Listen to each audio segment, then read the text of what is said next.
Hi guys, Artiar here. So not too long ago, I made a perfect Lattice SSR tier list on who should you skill up first, and it got a lot of love.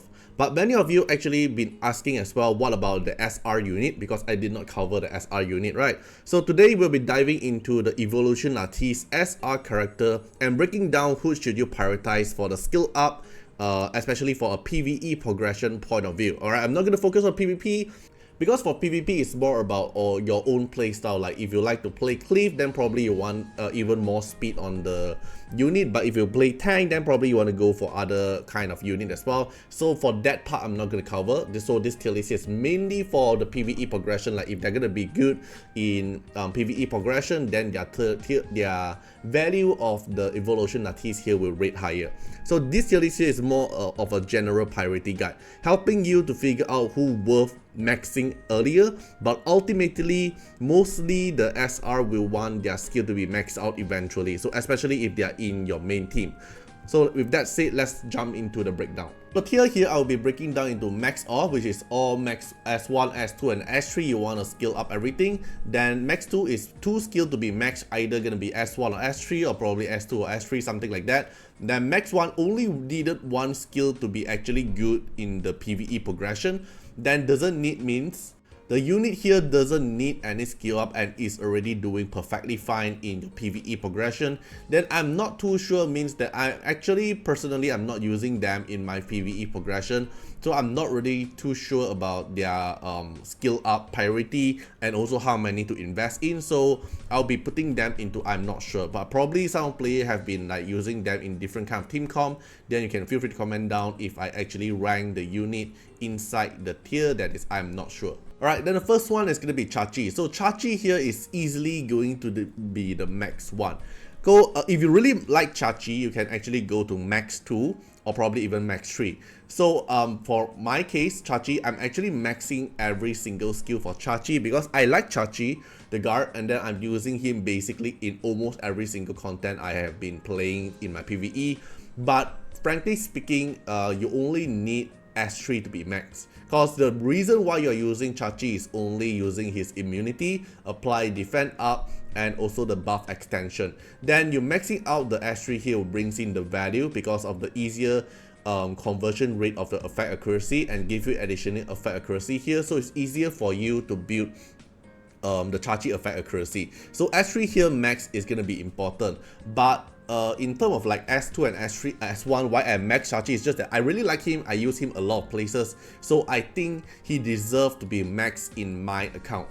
Okay, but in most content, you only need Chachi to be S3. Another reason I max the S1 is for the speed stats. Okay, so if you are not a player that have that much of evolution Lattice at the point, then Chachi go for max 1 will do. You don't have to be that max skill because it doesn't need it. Okay, just that I really like Chachi, and then I think he deserves to get this amount of evolution Lattice, and I basically use him a lot of content. And like the S2 here give additional defense stats, so it's good for have a synergize with Artisan for certain PvE content. So personally for my case, I will be ranking him at max 1, but you can eventually go to max him out, is totally fine. Okay, then the next one is going to be Chiaki. Okay, personally Chiaki here I did not train her up because I have better healer when I started the game. But if you are a player that really need a healer, Chiaki here gives you a good amount of investment, like healing. The more HP you lost, then the increase the amount of additional heal, and then apply the Origami Guardian here to apply more damage taken. So usually you only use this unit when you building a stall team, like for example Tormaton. But in terms of Tormaton, there's actually a better unit to replace her kit as well. For example, like Kazuyo the Reverie here actually plays in a better role compared with Chiaki here, the red color one. So personally for me, if I'm really going to use her, I will go max her S3. Then the other S1 and S2 here, I don't find too much of a value by my own perspective, so I will be ranking her at max 1, which is going to be the S3. Then the next one is going to be Chiaki again, but this time the Chiaki here is the turn meter pusher Chiaki, which is gonna be this one. Chiaki The Echo is the green color one, and she is actually doing very strong, especially the turn meter pushing and also the amount of attack up buff she's able to provide. cause she's able to turn meter push 20%, it's not bad, and provide attack up buff for the whole team, and then apply the Ave Maria here, and Ave Maria here cannot be reduced or stolen, and then increase other allies turn meter 5% at the end of the turn. So if one ally take turn, then every other ally take a 5% turn meter push. So it will be a very good turn meter pushing unit for the whole team. She provides 20% by herself, and Ave Maria here to keep on turn meter pushing for the whole team. Passive here, keep providing attack up buff, and if the unit already have attack up buff, then gonna apply more Ave Maria. So more unit that have this buff, then more unit able to get turn meter push. S1 Purify here doesn't bring in too much of a value. Most of the time you're using Chiaki The Echo here mainly for the turn meter push, unless you want to go for like the speed here, but in my opinion, it's not really that important. Like, I have other unit I want to invest in with my Evolution Lattice at the moment. So in the end of the day, you still want to max her, right? But in terms of PvE situation, her value just go for the S3 and S2 will be totally fine to have a very smooth experience. So in my opinion, I'll go for max 2, which is the S3 and S2, and that's all you need to actually make her to be strong. Then for Dinah here, in my opinion, she doesn't need any skill up. Cause I've been using Dinah in a lot of my content as well, but I did not go skill up for her until like few days ago. I only went for the S3 for additional chance for the erosion. But most of the time when you're using Dinah here as a PvE progression, you only need Dinah to apply the first round of the defense break, which is from the S3, then the damage boost here from the S2, then most of the time the battle will already end.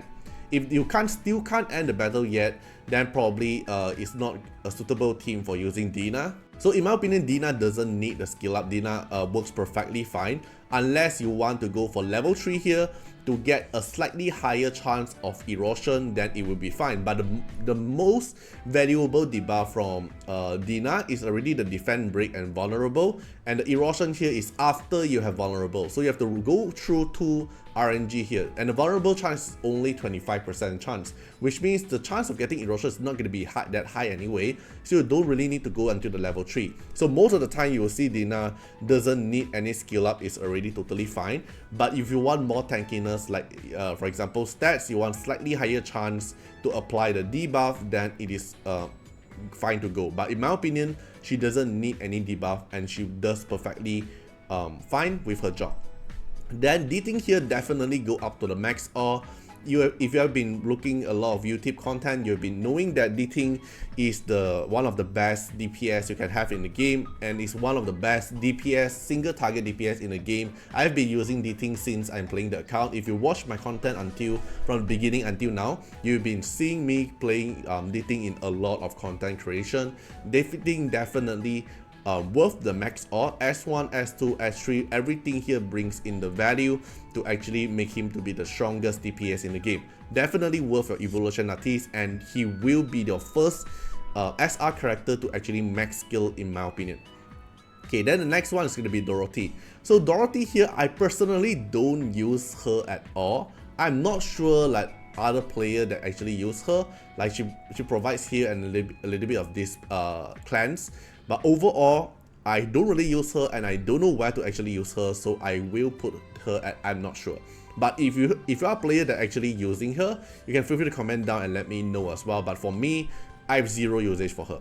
Then the next one is gonna be another Dorothy, which is this one here. Yeah, Dorothy the Wisher here is a niche unit, but you can actually use when you want the turn meter pushing, cause you do see some speed clear content that you will see they're actually using Dorothy here to actually turn meter push to get another 100% turn meter push. Even here is right 50%, but you can actually crit, then you double the turn meter to get additional 100% turn meter push. So if you look at content, let's say like if not mistaken, shell drop is gonna be Sharon.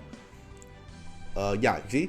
So Sharon here, you're gonna see like Beyonce to turn meter push Yeli, then Dorothy here to further turn meter push into Yeli again to let Yeli to instantly take more turn into more DPS, and we can see like another Chachi here for another turn meter push, right? So the moment you're gonna use that Dorothy the Wisher is you are knowing that you're gonna speed clear the content.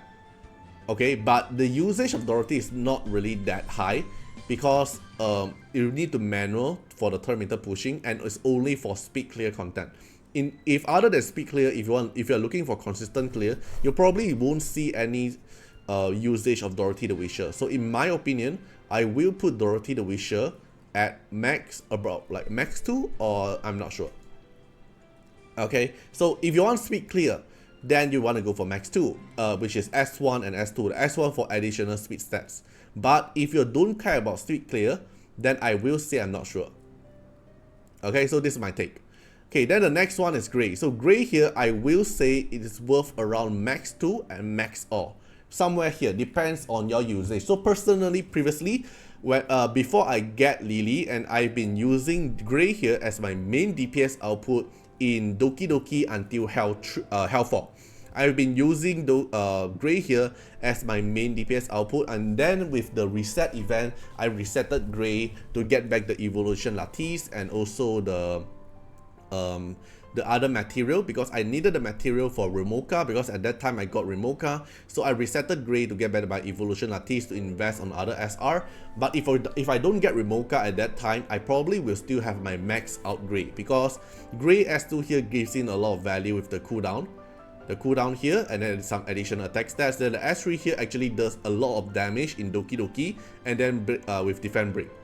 Then the S1 here with additional damage and also the turn meter pushing. So if you're using Grey here for your Doki Doki content, I will say go for max 2, which is S2 and S3, to make the rotation faster.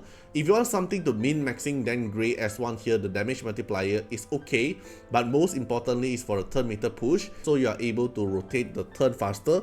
Other than that, other than Doki Doki, in terms of damage breaker, we have like Dinah for other character as well, so you don't really need Grey. So, but I will still say that Grey here deserve the max 2 tier, because S2 and S3 makes the rotation a lot more faster and a lot more smoother. Then the next one is going to be Fangus. So Fangus here, in my opinion, is max 2.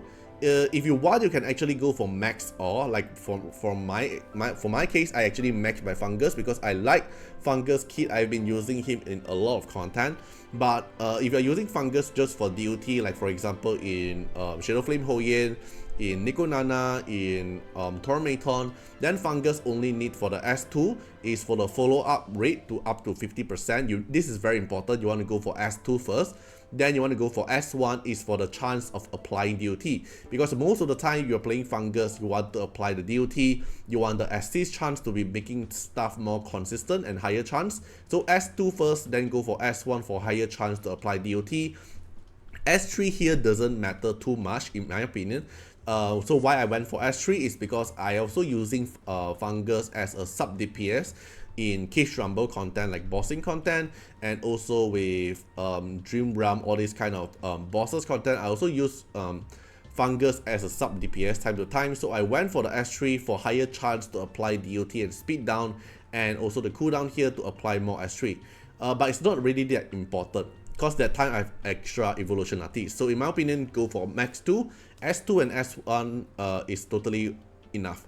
Then the next one is going to be Kazuyo. So Kazuyo here, in my opinion, doesn't need it, because I personally, my account did not train her up, but my cousin is using the free-to-play account, and if you watch the other Toramaton free-to-play clear, he's actually using Kazami Kazuyo here to have to apply the CD reduction for the whole team and also the speed up.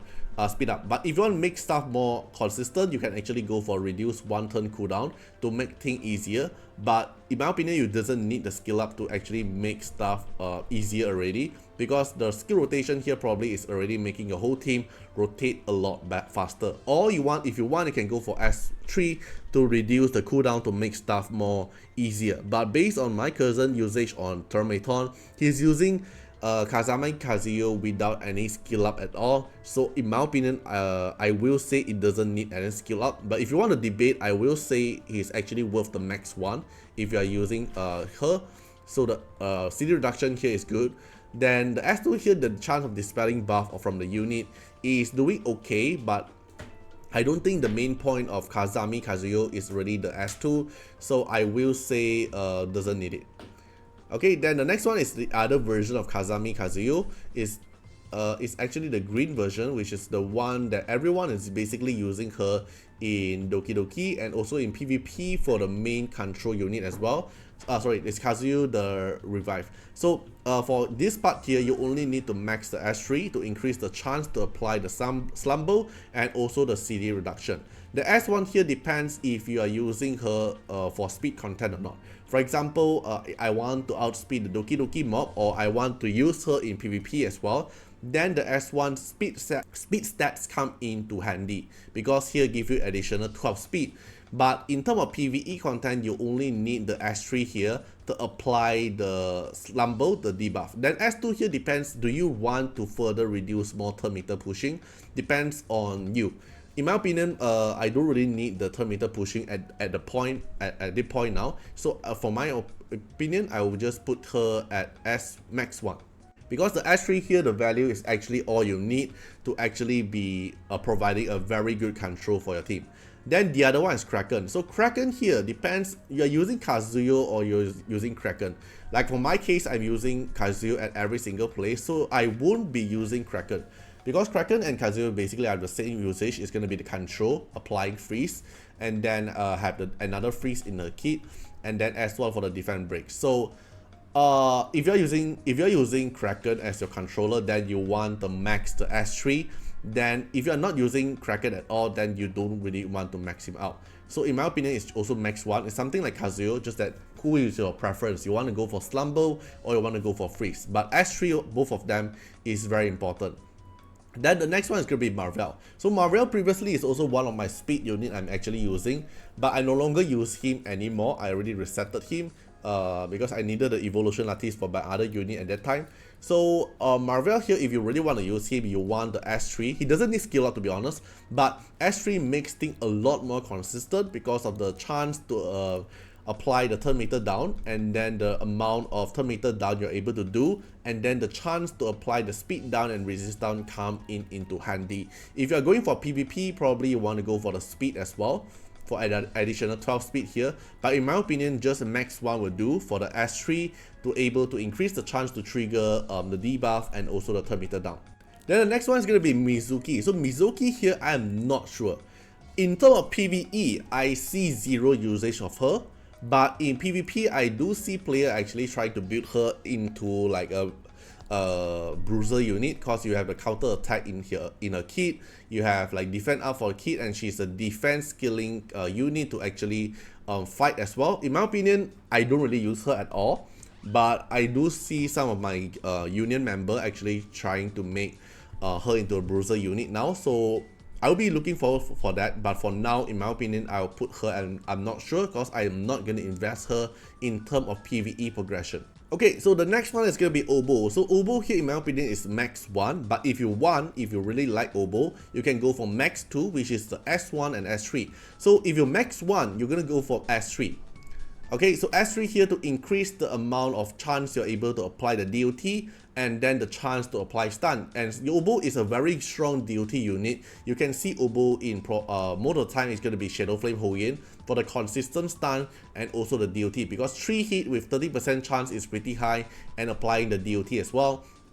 And if you want him to shine in PvP, and if you're using Obol in PvP, you want to max the S1 to get the additional speed here as well. In PvE, doesn't matter because you only rely on the stun and also the DOT, so I don't even invest on him at the moment. It's because I'm out of evolution lattice. I invested on other unit.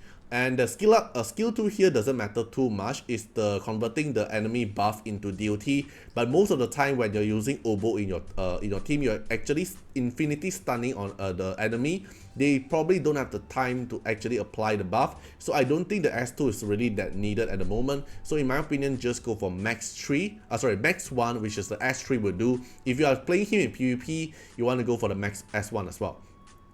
Okay, then for this samurai girl, I'm not sure. I don't see any usage of her. I don't even remember her name as well. What's your name?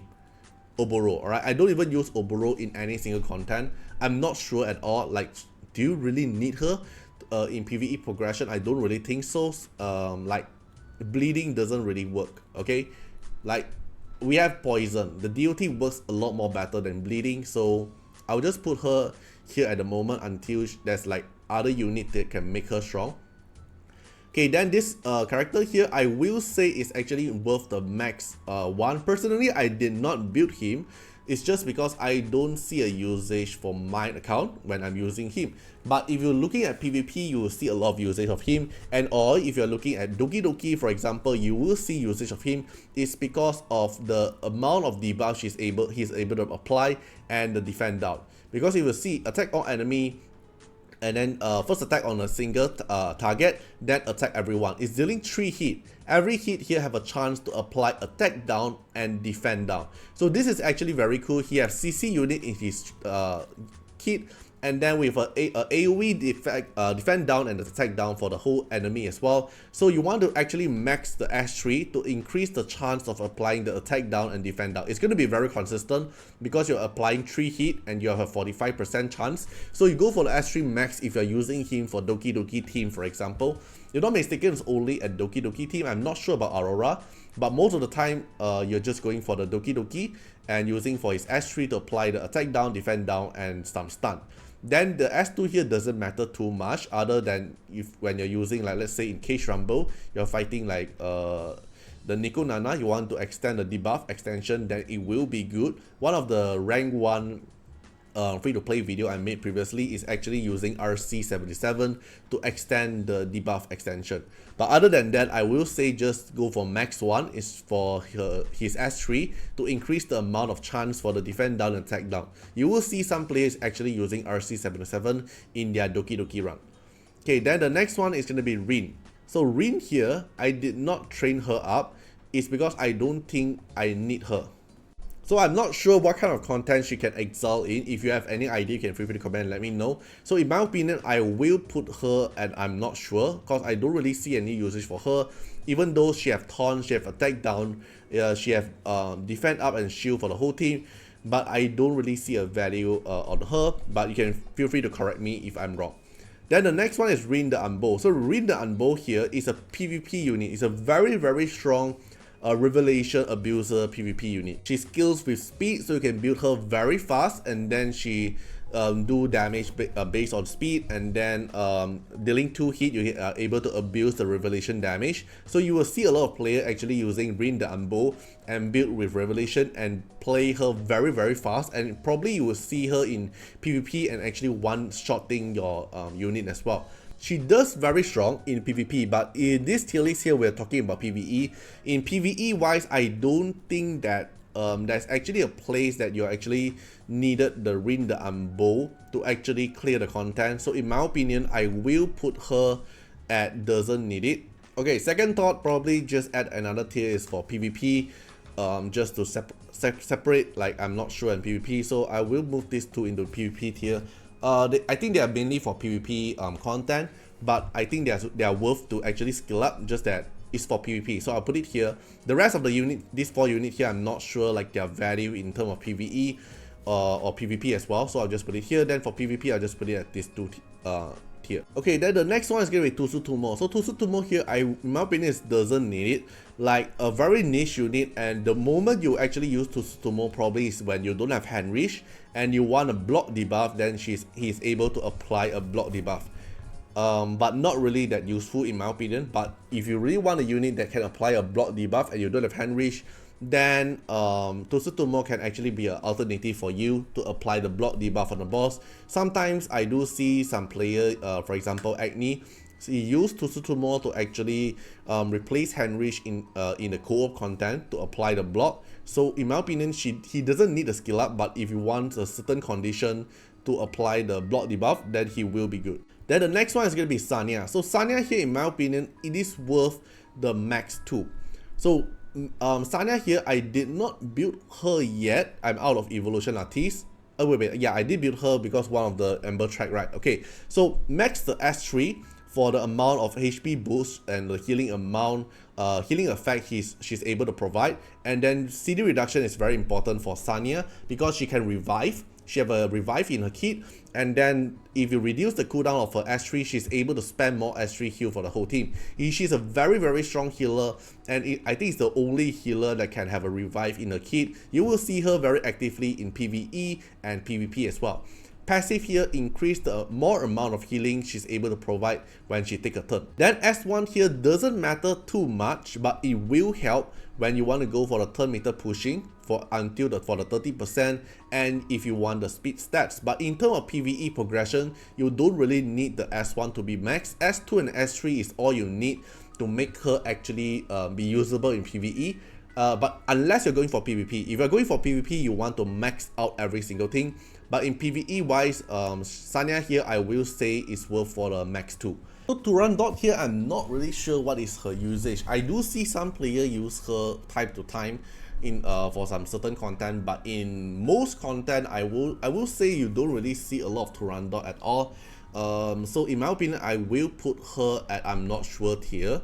I'm not sure where she's actually used or why is she skill up. You can feel free to let me know as well if you see some usage on her. So I personally, I don't see any usage of why should I actually skill her up, so I'll put her at I'm not sure. Then for Valerian here, I will say go for max 1 because you want to go for the max S3. So Valerian S3 is all you need to actually make her super duper strong. It's because of the Chief Death mechanic. You want her to instantly start the Hazy Dream at the start of the combat. So max here is very important. One of the highest priority unit you want to actually go for the max out. And then S2 here and S1 doesn't matter. S1 here I think is the only skill you don't really want to touch at all, because you give a little bit of slumber RNG is not worth it, and a multiplier as well. S2 you can probably debate for it, like if you want to apply you want to get more effect resistant, and if you want to apply the heal over time threshold easier. Okay, because originally only 35% below HP unit can get the heal over time. If you want to have a higher requirement, a lower requirement, you can go for the 50% here and reduce the cooldown. But most of the time I don't really use the S. Sometimes you do still cast the S2 because the S3 bubble pop, right? But because my Valerian here is built with time well, so most of the time my S3 will go back up very fast and instantly recast the bubble. So max S1 is actually all you need to make her strong and very meta in almost every single content, including PvP. Okay, then for Victor. Since Victor buff, I don't think I actually see any usage of Victor at all, so I will put him I'm not sure, because Victor's actually a very strong unit at the beta test, but since he got nerfed, then he actually, I don't think actually have other players using Victor. Like in terms of same element, why not we just instantly use Diting than using that Victor, right? So in my opinion, I'm putting I'm not sure. Then the next one is going to be Viper. So Viper here is going for max 1, which is going to be the max S3 here. But personally, I max him out is because I'm planning to actually use him in PvP content as well, like for Bruiser unit. So I did max him out. But max 3 is actually all you need, because if you're playing Viper, you are only using Viper for the Dispel and also applying the attack down and speed down debuff. So increasing the chance to apply the attack down and speed down debuff is very important. The amount of buff you're able to dispel is good, and then important is also the skill CD reduction, so you make the S3 able to spam a lot more faster. If you want, you can go for the passive as well to increase the overall damage reduction, because as long as you have a Viper in the team, Viper can reduce the damage taken from critical damage by 30%. Because if I skill him up, he can increase the reduced damage taken by 30%. So it will come in handy for certain PvE content, like let's say Aurora. If Aurora accidentally crit on your target, then you can reduce the 30% of the amount. Then it will actually save some of your unit, but it's not really that mandatory. The only mandatory one is the S3 to apply the debuff and the dispel the immunity and apply the debuff. S2 here is something you should actually consider going for. Then for the S1 here, I skill it up is because for the additional speed and also the 2 stack of the serpent skin, but in my opinion you don't really need to go for it.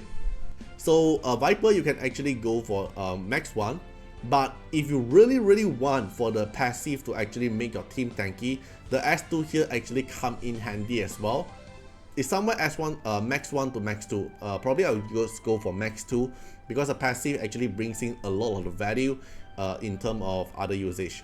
Then the next one is going to be Yang. So Yang here you will actually see a lot of usage in Doki Doki and PvP content. Personally, I did not skill Yang up.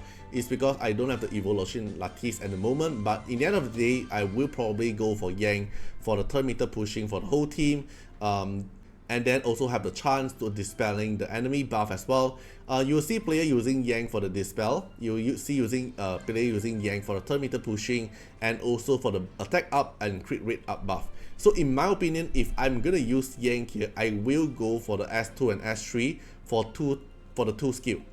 Okay, depends on your usage. Personally, I did not use him and any of my PvE content at the moment, but in my opinion, he's worth the max 2 if you're actually going for Yang. But if you don't use Yang, he doesn't bring too much of a value because he needs the skill up.